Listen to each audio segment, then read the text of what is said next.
तर मित्रांनो, स्वागत आहे तुमचं अजित तळेकर ऑफिशियल ब्लॉग्समध्ये. तर आपण आज चाललेलो आहोत मार्लेश्वरला. सकाळी 8:30 वाजलेले आहेत आणि मी बाईक स्टार्ट केलेली आहे. बाईक स्टार्ट करून मी चाललेलो आहे मार्लेश्वरच्या दिशेने. तर आज फुल ट्रॅव्हल आहे, 200 किलोमीटरचा जायचा आणि बघू आपण तिथे स्टे करणार आहोत. काही प्लॅनिंग नाही आहे, जस्ट प्लॅन झाला. मॅगी बोलला आत्ता लगेच निघायचं, तर मी गाडी काढली. गाडी काढून लगेच निघालेलं आहे मार्लेश्वरच्या दिशेने. सो आपल्याला वाटत जाताना मॅगीला पण उचलायचे.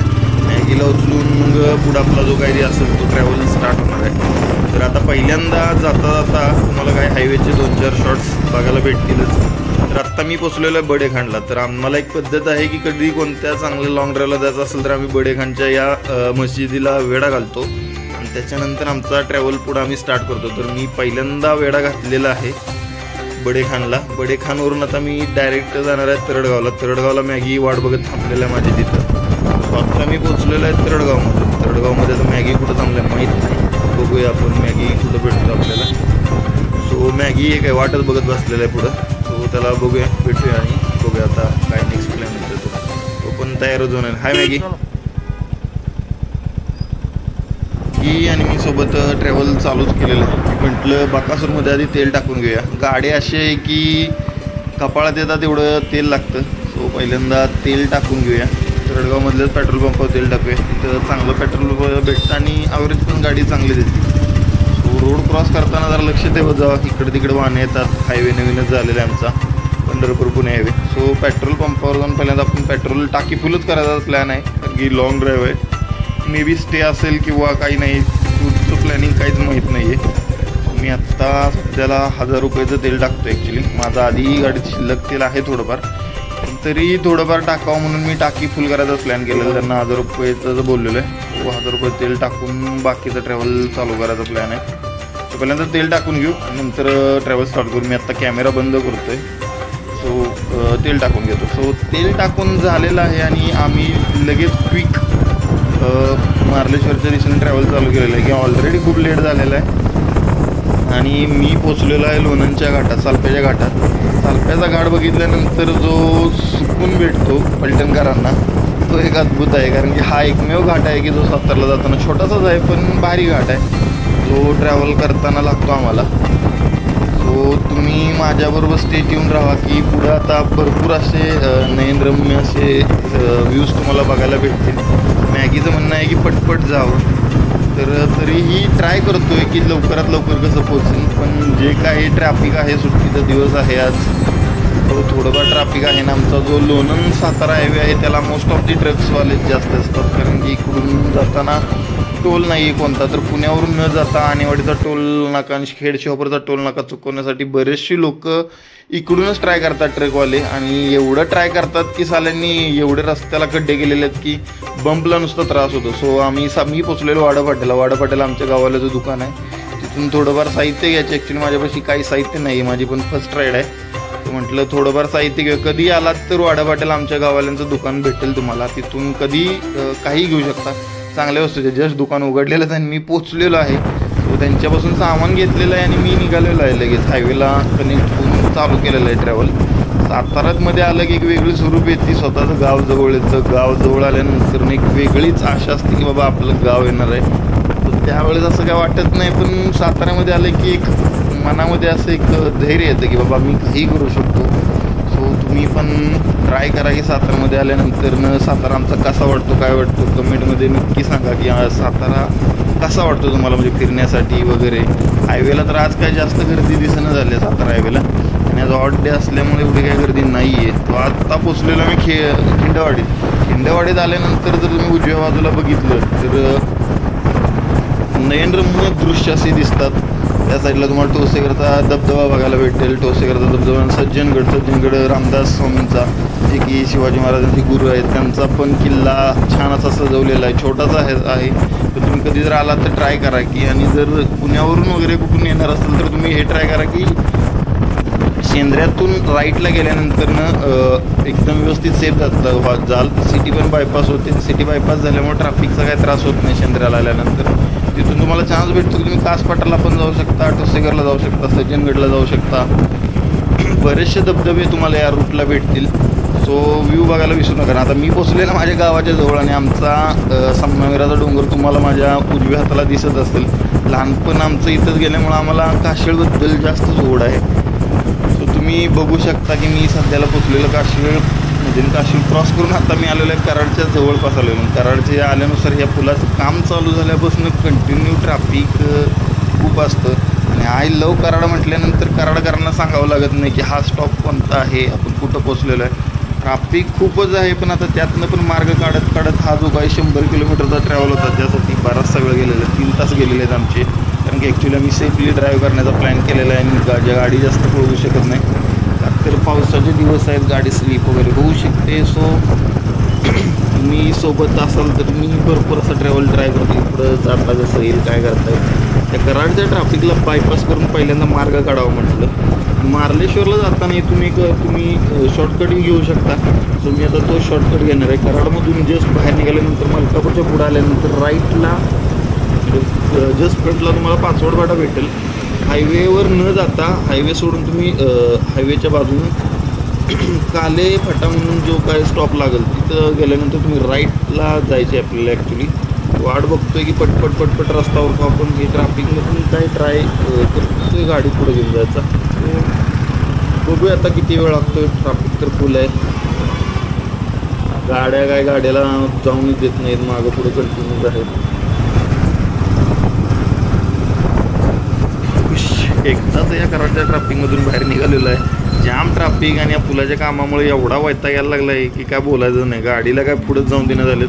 सो आता मी पाचवड फाट्याच्या आसपास आलेलो आहे. तर हायवेला तर मला कंटिन्यू ट्रॅव्हल नाही करायचं आहे. मी आता इथून राईड घेणार आहे. इथून राईड गेल्यानंतर बरेचसे गावं लागतात.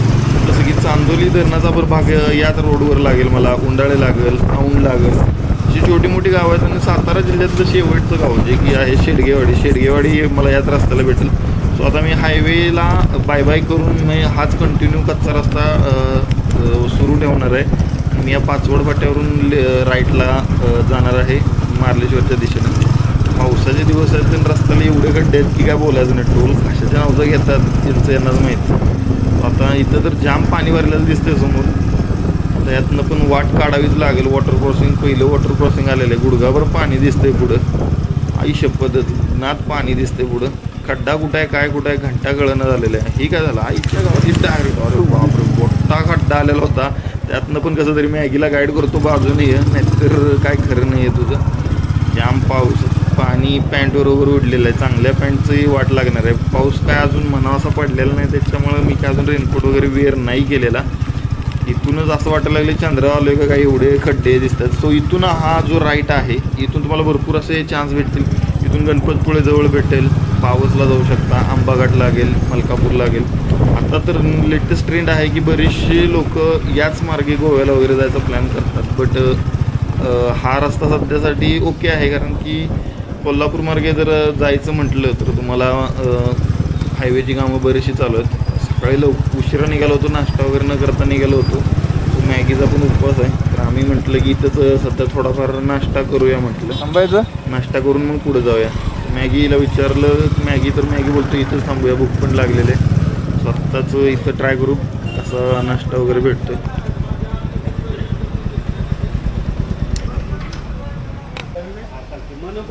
नाश्ता काय एवढा काय खास नव्हता, तुम्हाला काय असं दाखवण्यासारखा एवढा इंटरेस्टेड नव्हता. पुरी भाजी खाल्लेली होती. मॅगीचा उपवास असल्यामुळे मॅगीने चिप्स आणि शेंगदाणे घालले. आता ट्रॅव्हल चालू करूया. ट्रॅव्हल नुसताच चालू केला की पावसाची रिपरिप चालू झालेली आहे आणि आता परत थांबावं लागेल. कारण की जाम रोड वल्ला वगैरे झालेला आहे. रेनकोट वगैरे घालावा आणि ट्रॅव्हल चालू करावा. मॅगीला विचारतो थांबायचं का काय, मॅगी काय अजून दिसणं झालं आहे. मी कंटिन्यू ट्रॅव्हल करतो आणि स्नेक बिटी तर अशी खतरनाक दिसायला लागले. जसं कोकण जवळ जाते तसं माझी ओढ अजून वाढायला लागलेली आहे. थोडासा पाऊस पडून गेल्याने रस्ता ओरलेला झालेला आहे. क्लायमेट असा झालेला आहे की काय बोलायचंच नाही. सिंगल सोलो राईड करण्यापेक्षा लाईफ पार्टनरचं सोबत असल्यानंतर जो राईड करण्याचा मजा येते ती सोलोमध्ये नाही येत. ठीक आहे, मुलं बाळा असल्यामुळं तिला नाही घेऊन येत आलं, एकटा झालं, काही प्रॉब्लेम नाही आहे. राईड एन्जॉय करायचा प्लॅन आहे. असा एवढा नयनरम्य एवढा भारी निसर्ग दिसतोय आणि मोकळा रोड. असं वाटायला लागलं की गाडी 100 ते 120च्या स्पीडने न्यावी. पण मी तसं काहीही करणार नाही आहे, कारण की स्लिपरी रस्ता आहे, कदाचित पडूही शकतो. सो हा तुम्ही व्ह्यू बघू शकता, नाद व्ह्यू. आयुष्यभर आत्ताची कुठं असं वाटायला लागले कोकणला आलं आहे. सो आपण आता इथं थांबूया. शेडगेवाडी इथून जवळच आले आहे. सो इथं थांबूया, 2-4 शॉर्ट्स घेऊया. मॅगी पण बोलतो थांबूया, बराच वेळ झालं थांबलेलं वगैरे नाही आहे. आत्तापर्यंत बराचसा ट्रॅव्हल केलेला आहे. फर्स्ट स्टॉप घेता आणि याच्यानंतर लगेच जाऊ पुढं. तर मार्लेश्वर पहिल्या घाटाचे टाईम पण भरपूर असा झालेला आहे.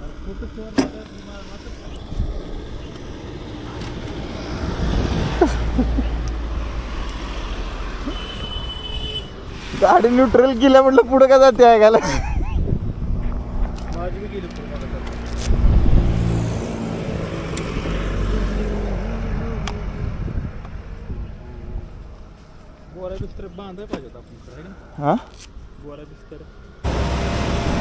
टोटल ट्रॅव्हल केलेलं आम्ही 150 किलोमीटर. 150 किलोमीटरसाठी आम्हाला 4.5 तास लागलेत. एवढा टाइमपास करत आलेलो आम्ही.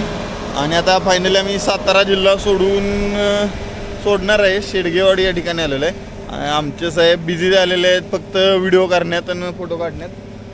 सो बघूया सातारा जिल्ह्याचा एंड आणि सांगली जिल्ह्याची स्टार्ट. इथून शिराळा तालुका चालू होतो. सो तुम्ही बघू शकता पहिला घाट लागलेला आहे. आपण फलटणपासून ट्रॅव्हल चालू केल्यानंतर थोडेफार शॉर्ट्स घ्यायचा प्लॅन आहे आणि लगेच निघणार आहे. लगेच ट्रॅव्हल चालू केलेलं आहे मी, कारण की ऑलरेडी खूप लेट झालेलं आहे. 12 वाजलेत आम्हाला इथे याला. 12-12:30चा टाईम झालेला आहे. एक्झॅक्ट टाईम नाही माहिती मला, बट खूप वेळ झालेला आहे. पण ही सुंदर अशी स्नेक ब्युटी बघून अशी इच्छा होत आहे की अजून किती हा प्रवास करावा. सेम असा जर रोड लागला तर कंटिन्यू ट्रॅव्हल करण्याचा प्लॅन आहे. अजून पुढे बरेचसे प्लॅनिंग आहेत, पण आत्ता सध्या तरी मार्लेश्वर टार्गेट आहे.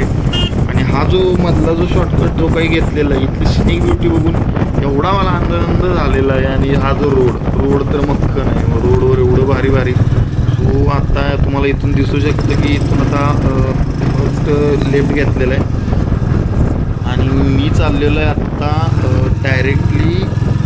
हा जो रोड तुम्हाला भेटेल तो मलकापुरात निघेल. मलकापुरात गेल्यानंतर बरेचसे ऑप्शन क्रिएट होतात की पुढं कुठं जायचं, काय करायचं. आणि हा घाट अप्रतिम घाट. हे ट्रकवाले मगापासून लय ताप देत होते डोक्याला, भयानक फास्ट चालवत होते. त्यांना म्हटलं आधी मागं टाकावं आणि आपलं ट्रॅव्हल पटकरशी कसं जाते बघा. हा पुढे एक ट्रक आहे. हे 2-3 ट्रकवाले कंटिन्यू आमच्याबरोबर कराडपासून. आम्ही जो काय वेळ घेतला होता त्याच्यामध्ये बराचसा वेळ गेला होता. त्यावेळेस त्यांनी आम्हाला ओव्हरटेक केलं होतं. त्यामध्ये एवढ्या फास्ट गाडी चालवत होते. मॅगीला तर बोललो हा पलटी होते का काय. यांच्या मागणं न जाता पहिल्यांदा वाट काढतो. अरे बापरे. आणि आत्ता पोचलेलं आहे डायरेक्टली आपण मलकापूरच्या थोडा अलीकडंच आहे ना. हा व्ह्यू असा आहे वा नादच. समोर पाऊस पडतो ॲक्च्युली. आता रेनकोट काढायची वेळ झालेली आहे असं वाटायला लागलेलं आहे मला. पहिल्यांदा रेनकोट काढावा आणि पुढं दिसतोय पाऊस. हा टर्न, अरे बाबा जन्नत तरी जी काय दिसते ती तुम्हाला कोकणात आल्याशिवाय भेटणारच नाही. महाराष्ट्रासाठी सह्याद्री जसं आहे तसं एक कोकण पूर्ण सह्याद्रीमध्येच बसलेलं आहे. आणि हा कॅमेरासारखा हलत होता. सो फायनली ज्या गोष्टीची वाट बघत होतो तिथं आत्ता पोचलेलं आहे. आत्ता पोचलेलं आहे आंबा घाटात. आणि एवढा पाऊस चालू झालेला आहे की आता मला वाटत नाहीये काय. तुम्ही जर माझ्या डाव्या हाताला बघाल तर खूप मोठी दरी आहे. काही घंटा दिसत नाही एवढं क्लाउड वगैरे. सो पूर्ण रेनकोट वगैरे घालून तयार झालेला आहे. मॅगी म्हटलंय काही झालं तरी ट्रॅव्हल पावसातच चालू करायचं, ट्रॅव्हल नाही थांबवायचं. कारण की अजून इथून आम्हाला एक 30 किलोमीटर जायचे. 30 किलोमीटर नंतर मार्लेश्वर लागेल. आंबा घाट हा कंटिन्यू. आंबा घाट खूप डेंजर समजला जातो. आणि हे 2 ते 3च रोड आहेत की कोकणात जर जायचं असेल आम्हाला सातारकरांना तर आम्हाला 2 ऑप्शन लागतात. एक लागतं चिपळूण मार्गे जो की कुंभारली घाट आणि दुसरा आहे आंबा घाट. मार्लेश्वरला जायचं असल्यामुळं आम्ही आंबा घाट चूज केलेलं आहे. आणि आंबा घाटातला जो ट्रॅव्हल, अरे बापरे मरणाचा पाऊस आहे. ठीक पाऊस आहे. कॅमेरावर तुम्हाला ब्लर थोडंफार आलेलं असेल. कॅमेरा मी नाही आत ठेवणार कारण की माझा जो कॅमेरा आहे तो वॉटरप्रूफ आहे. मला वाटत नाही तो भिजेल वगैरे म्हणून. फर्स्ट टाईम आहे, ट्राय करू. भिजला तरी वॉरंटीमध्ये रिप्लेस होईल. आणि हा घाट, हा रस्ता तर एवढा खराब आहे आंबा घाटातला. ब्रेक जर नाही लागला तर डायरेक्ट जरीच जायचे. हा पाऊस आणि येतो भयानक पाऊस आहे, भयानक पाऊस आहे. मॅगीला बोललो तू पुढे चल, मला शूट्स घ्यायचे आहेत, मला गाईड कर बोललो. क्लाउड खूप जास्त आहे आणि व्यवस्थित दिसत पण नाही आहे ॲक्च्युली. कॅमेरा लावल्यामुळं थोडीफार माझी पोझिशन वगैरे चुकते. सो मॅगीला बोललो पुढे चला. आणि तुम्ही आंबा घाटात गेल्यानंतर तुमच्या डाव्या हाताला बरेचसे तुम्हाला कणस वगैरे लोक वगैरे भेटतील. आणि असल्या मोसममध्ये जर उकडलेलं कणीस आणि त्यात जर भाजलेलं भेटलं आणि त्यात जर लिंबू आणि मीठ, हा एवढ्या पावसात जर जो काय आनंद भेटतो ना जर त्यांचं खूप मजा येते. पण मला अजिबात इंटरेस्ट नाही की मला पटकन जायचे मार्लेश्वरला. ऑलरेडी खूप डिले झालेला आहे मला.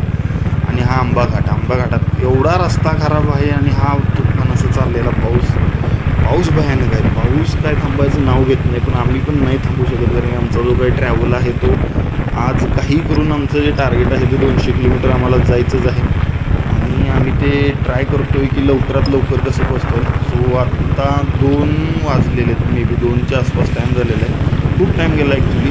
पाऊस कंटिन्यू चालू आहे. पावसात जो काही ट्रॅव्हल चाललेला आहे तो भयावह आहे. आणि आंबा घाट जो की डेंजर मानला जातो. जर इथं एखादा ट्रकवाल्याचा जर ब्रेक नाही लागला तो डायरेक्टली दरीत जातो. आणि मी असं ऐकून आहे की तो शोधायला पण कोणी लोक खाली येत नाहीत कारण की एवढी मोठी खोलदरी आहे की खाली जरी पडला तरी काढणार कसा. बऱ्याचशा गोष्टी आहेत, अनसेफ कंडिशन्स आहेत. सो आपण कसंही न थांबता ट्रॅव्हल आपलं चालूच ठेवणार आहे. पाऊस कंटिन्यू चालूच आहे. बघूया आता. आणि इथून एक मी विचारलं होतं मागं इथून किती किलोमीटरवर आम्हाला जो राईड घ्यायचा आहे मार्लेश्वरसाठी तो कुठे आहे. तर ते वरचे काका बोलले होते की इथून तुम्ही एक 10 किलोमीटर खाली गेल्यानंतर तुम्हाला राईडला बोर्ड लागेल. त्या बोर्डपासून तुम्हाला मार्लेश्वरसाठी वळायचे. मी तो वाट बघतो तो बोर्ड कधी येतो आहे की बाबा त्याच्यावर लिहिलेलं असं नियर मार्लेश्वर वगैरे असं काही लिहिलेलं असावं. एक्सायटेड आहे की मार्लेश्वरचा बोर्ड कधी येतो आहे. हा पाऊस त्या थांबायचं नावच घेत नाही आहे. कंटिन्यू पाऊस चालला आहे. मॅगी पुढं चालू आहे कारण मॅगीची पण गाडी नवीनच आहे. मॅगीला बराचसा भाग माहिती आहे इकडचा, माझ्यापेक्षा जास्त तो फिरतो इकडं. आणि हा पाऊस काय थांबायचं नावच घेत नाही.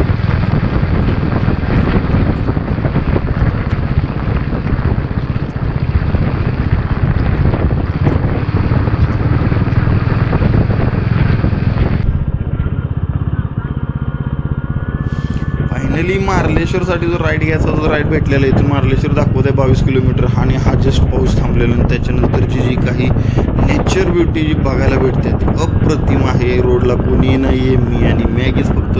समोरून जर चुकून गाडी वगैरे आली तर मात्र खेळ आहे कारण की उतार आहे. आणि ही भात शेती वा. कोकणात आल्यानंतर जे काय तर सगळ्यात तुम्हाला पावसाळ्यात जे काय बघायला भेटेल ती भात शेती. आणि भाताचा जो काय वास येतोय ना तो तुम्हाला नाही सांगू शकत. रोड खूप खराब आहे या घाटापासून लागल्यापासून.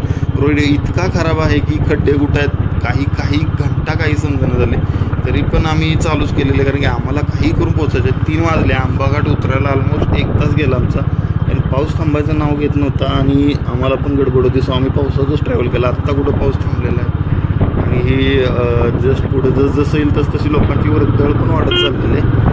हे लवबर्ड्स वगैरे भरपूर असे गाडीवरून येताना दिसत आहेत वाटतच. त्यांना पण बायपास करून पहिल्यांदा किती लवकर जातील तेवढा ट्राय चालला नाही. आणि हा रस्ता आहे का काय तुम्हाला डायलॉग आठवतोय पंचायतमधला साला रोडी बवासीर आहे. एवढे खड्डे आहे तिथं. आणि बवासीरच्या नादात बमची एवढी बेकार अवस्था झालेली आहे. पाटान पण म्हणायला लागले की इथं कुठे घेऊन आलेलं आहे आणि एवढे खड्डे एवढा रस्ता खराब आहे की काय बोलायचंच नाही. आणि मी बघतोय की तिथं लिहिलेलं होतं एका बोर्डवर मार्लेश्वर 15 किलोमीटर. मी आत्ता त्याच्यानंतर जो बोर्ड बघतोय त्याच्यावर लिहिलेलं मार्लेश्वर 16 किलोमीटर. मधले 5 किलोमीटर गेले कुठं काही इथं अंदाज सांगता येत नाही. मार्लेश्वरमध्ये गेल्यानंतर तिथं विचारू आपण कोणाला तर नक्की एक्झॅक्ट अंतर काय. आणि हा मार्लेश्वरच्या मी नियर बाय आलेलो आहे आणि मला जस्ट मार्लेश्वरचा डोंगर दिसत आहे. डोंगरावर एवढे क्लाउड जमा झालेले आहेत आणि छोटे छोटे धबधबे जस्ट हे कॅमेरामध्ये दिसतात का नाही मला माहीत नाही आहे बट मला तर दिसत आहेत. जो आनंद डोळ्यानं बघण्यात आहे कॅमेऱ्यानं बघण्यात नाही आहे. तुम्ही नक्कीच ट्राय करू शकता. मार्लेश्वर एक असं ठिकाण आहे की ज्या ठिकाणी येण्यासाठी बरेचसे लोक लांबून येतात. मला माहीत नाही आहे मार्लेश्वर किती प्रसिद्ध आहे फेमस आहे पण आता फायनली आम्ही पोचलेलो आहे. मॅगी एवढा खुश झालेला की मॅगी म्हटला तू थांब मागं तू घे शूट मी जातो पुढं. थोडंफार जर कॅमेरा पाणी वगैरे जर आलेलं असतील तर माफ करा कारण की मला पुसता येत नाही कारण ऑलरेडी मी पूर्ण भिजलेलं आहे. मी जर हाताने पुसायला गेलं तर ते जास्तच खराब होतं कॅमेरा. नियर बाय हे समोर जे क्लाउडेड दिसत आहेत तिथं खरं मार्लेश्वर आहे. सो जस्ट आपण पोचणारच आहोत मार्लेश्वरला. नियर बाय झालेलं आहे. गर्दी काय एवढी दिसत नाही कारण की आज आहे फ्रायडे. आम्ही मागं विचारलं होतं तर तिथली लोक बोलत होते सोमवारी इथं गर्दी असते. इथली एक खासियत आहे की ते एस टी वगैरे येत नाहीत. मोजक्याच एस टी येतात. जर तुम्हाला कधी यायचं असेल तर एस टीनं तुम्ही माहिती घेऊनच या. विदाऊट माहिती येऊ नका. ॲक्च्युली मला पण नाही माहिती इकडचं. मी जे काही व्लॉग बघितले होते त्यात आणि वा ही मार्लेश्वर फायनली मार्लेश्वरला पोहोचलेलं आहे. मार्लेश्वरची कमान मला दिसलेलं आहे. मी ॲक्च्युली 10 ते 12 वर्षानंतरनं मार्लेश्वरला आलेलं आहे. तुम्ही बघू शकता हा सुंदर असा व्ह्यू, छोटे छोटे धबधबे आणि आता फायनली आम्ही मार्लेश्वरला पोहोचलेलो आहे. तर इथला एक दादा म्हटला तुम्ही गाडी इथं लावा आणि थोडंफार जे काय असेल नारळ वगैरे घ्या, तुमची गाडी बॅग वगैरे ठेवा. तर आम्ही ऑलरेडी खूप भिजलेलो होतो, सो आम्ही पहिल्यांदा चेंज करून घेतले ना आता चला फायनली मार्लेश्वरला पोहोचलोय.